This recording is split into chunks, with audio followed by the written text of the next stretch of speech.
Let's dive into ActionSeps DTX Live, the web app version, and I'll show you how to use it step by step. It's really simple. Let's go. Once you're inside the web app version of ActionSeps DTX Live, we'll come to this home screen here in which you'll notice you can click or drag your artwork into ActionSeps DTX Live.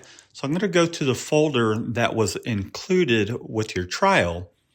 We have this ActionSeps DTX Live folder that we've unzipped. And inside of that folder, we have some separation test images. Now, there's a couple ways you can open up a file inside of ActionSeps DTX Live, the web app version.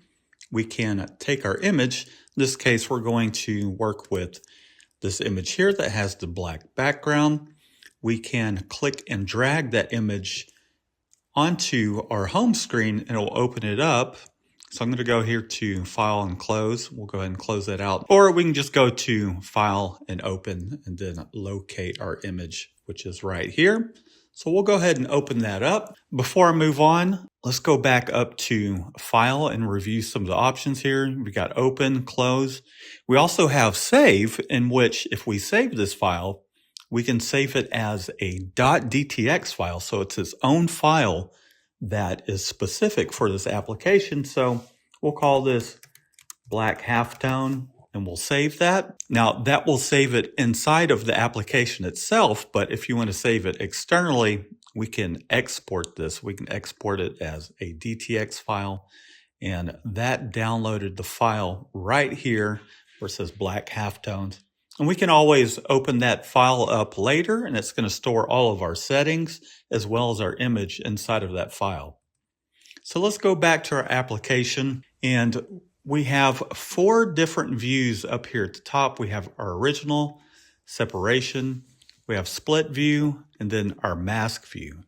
And I'll show you how all these work as we go through the workflow here. Now, as we go over to the left-hand side, we have image size. And something to note, we can collapse each one of these just in case you want to free up a little more space.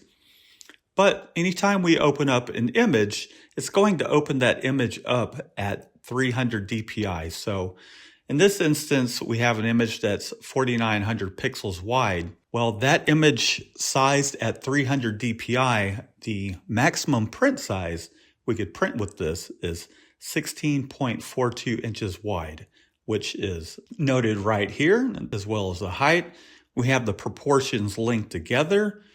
And then right below that, you'll see units in which we have inches, centimeters, and millimeters for those of you across the pond. But let's say you wanted to size this to 15 inches wide. We can enter 15 inches, click Apply Size, and now our image is 15 inches wide. We also have a crop tool right here down below. So there is a little extra black at the bottom of this image. I'm going to click on Crop Image, and then we'll go ahead and drag these handles and crop this down a little bit, get rid of some of that excess inside of this image. So I'm pretty happy with that. And you'll notice as we adjust these crop handles up here at the top right-hand corner, it tells us what our new image dimension sizes are. Once you're happy with your crop, you can hit Confirm Crop, or if you don't want to crop the image at all, you can just hit Cancel.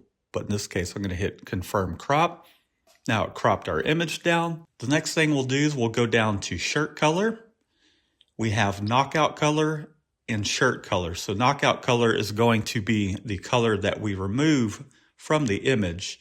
In this case, I'm going to select this little target here, and we'll be able to select our knockout color from the background here. Sometimes you're working with a black image and it's not always completely black. So it's good just to go ahead and select your color picker here, come to your image and select the color. We can also unlink this and designate a different t-shirt color. So if you want to see how your graphic would look like on a different t-shirt color, that option is available too. All we have to do is unlink it, and then we can either input the color here or we could select it from our t-shirt somewhere. But in this case, I want it to go on a black shirt, so let's go ahead and select black here. Next, down below, we have shirt color preview. So if we toggle that on, we'll be able to see what our separation looks like on top of our shirt color. Next, we need to hit Start ActionSeps DTX Live. And once we do that, it's going to do all the heavy lifting and processing. You'll notice up here in the right-hand corner,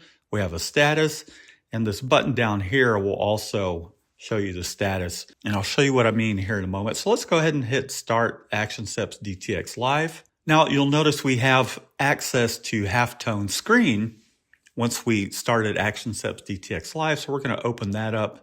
And I do want to halftone this image, so we're going to enable halftones. And we'll come up here and we'll turn off our t-shirt color. We'll come to our separation, and we can see our separation is already taking effect.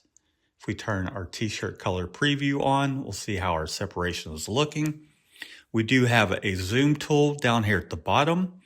We have zoom in, zoom out. You can also click and drag here to zoom in your image. You can click in the image itself, kind of move it around. So that way, if you want to inspect things, you can. So we have a 100% view, and we also have fit the view, so you can easily fit the image back inside your window. And just as a quick mention, all the same keyboard commands you would use within Photoshop, you can use here as well. So if we go up to Help and click on Keyboard Shortcuts, you'll see all the shortcuts that you can run. Let's get back to halftone screen. We have dot size, angle, and halftone shape.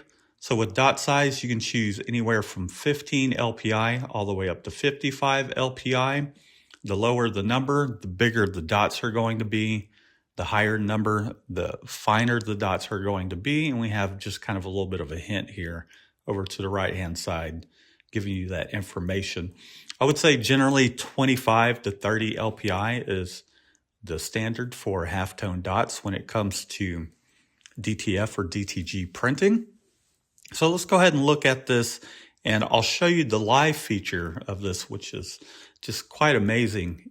You'll see all this update in real time. So let's go from 25 to something more fine like 45. You see it just update live. So I'm going to take this, we're going to go back to 30. We'll check out our angle here. We have 0 to 45. 22.5 is a standard, so that way when you're printing this graphic and transferring it over to your t-shirt, you don't have any moire issues. Next down, we have halftone shape, in which we have round, not just 2 of them. We have 5 different shapes here. We have round, ellipse. We'll click on that so we can see the difference. Let's really zoom in here, get a close-up of these halftone shapes. We got diamond, square, and if you're going for a stylized look, we do have line. So I'm going to go back to my 100% view, and generally I would stick with a round shape. It's pretty much the standard, but let's say we're happy with our settings. We got 30 LPI, 22.5 angle, round halftone shape. Now this is one of the most important tools right here is our levels, if not more important than our halftone feature here. And this operates a lot like Photoshop. So if you're familiar with Photoshop, you'll be very familiar with this. We have a histogram here, as well as some drag handles down here, which over to the right-hand side, it's all of your white. And as I'm saying white and black, if we go over to our mask, I don't know if you recall our very first preview, but our mask had a lot of grays in there. So everything in between the black and the white, that's what is being halftone. Let's go ahead and we'll do fit the view. We'll go back to our separation. Actually, let's check out split view here because this is a really cool feature. We'll turn the shirt color off, in which we now have a split view between our original image and our separation. So I'm going to click on 100 here, and we'll watch as this image, let me turn shirt color back on. So I want to see how this looks on top of the shirt color. And I want to bring back some of this glow back into this image.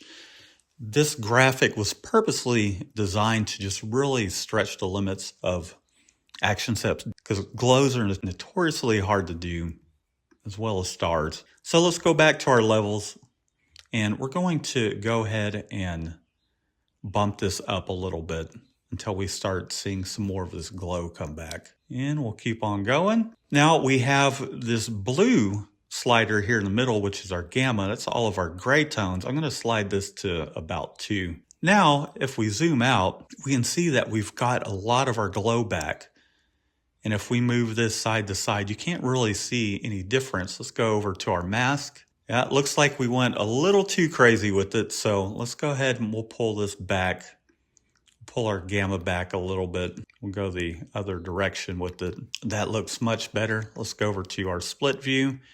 We still have our glow in there, but it's one of the important functions of having this mask is really just being able to see your halftone dots. Now that I'm happy with that, let's go down to the cleanup function. So a lot of these little straight dots here that we have up in the sky, let's go up to the top. Quite a bit of them are stars in this image. So let's take a look at our image. If we really zoom in, you can see there are a bunch of tiny stars in this graphic.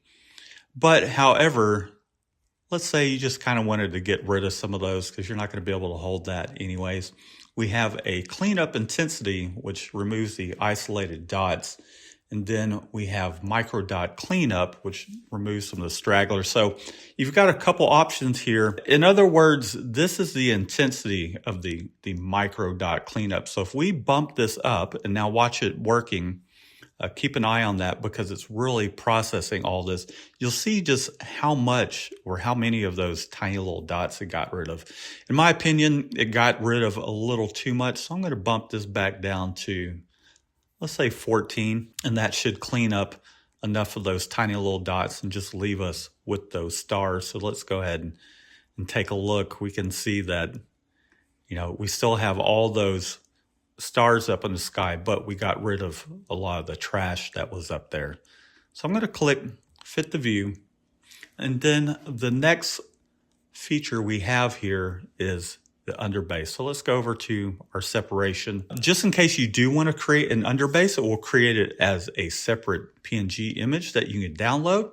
So if we turn underbase on, it's going to put our underbase right on top of our halftone separation here. So let's go down here and turn on preview underbase. So now we can see our underbase on top of that. And you're probably wondering, well, why the heck are you doing that? Well, we want to see how our underbase will kind of live underneath this graphic, underneath our CMYK colors. And right now we have it set to a 1 pixel choke. So you have the option between 0, 1 pixel, and 2 pixels. Let's go ahead and turn our t-shirt color off, just so we can see that in action. So now you can see how the image is just choked by 1 pixel. We can also do it by 2 pixels. I really don't recommend 2 pixels, but for some graphics, you might need to do it, but you do have that option. So now we've choked it down by 2 pixels. I'm just gonna leave it at 1. We'll let it chew through it, and we'll turn the preview off because now that we're finished with that, we don't really need to preview that. So we're gonna do fit the view, and that looks pretty awesome. We are ready to export this out. So what we'll do is we'll click apply seps. Now our separations are ready to export. We'll come down here at the bottom, we'll click export PNG, and we have the option to export just the separation by itself or export the PNG plus the underbase. I'm going to select export PNG and underbase, and now it is processing the image. It just takes a moment. So now it has downloaded both of those images. We have our white base, and then right below that, we have our separation itself. Now let's say we don't want to lose this work. Let's go ahead and we'll go to File, Save. We'll call this Final Black Shirt Sep. We'll save that. So one of the cool things about saving it as a DTX file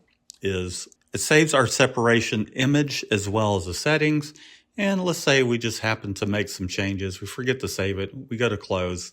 We're going to get a notification that, hey, you didn't save this file. And after you're finished with your separation, you can see right here, we have our final black t-shirt sep. So anytime you need to recall a recent image, we can click on that and it'll open it right back up. Aside from that, the only other thing to go over, so if you go over to account, it will show you your subscription status. You can also manage your subscription. And click on that and we'll take you to ActionSeps.com, my account, so you can manage your subscription there. And lastly, let's say you're using this on someone else's computer, somewhere else, you want to go ahead and sign out, you can click sign out here so that way nobody can use the software. That's it for this video. Next video, we'll go over separating color shirts as well as light shirts. See you there.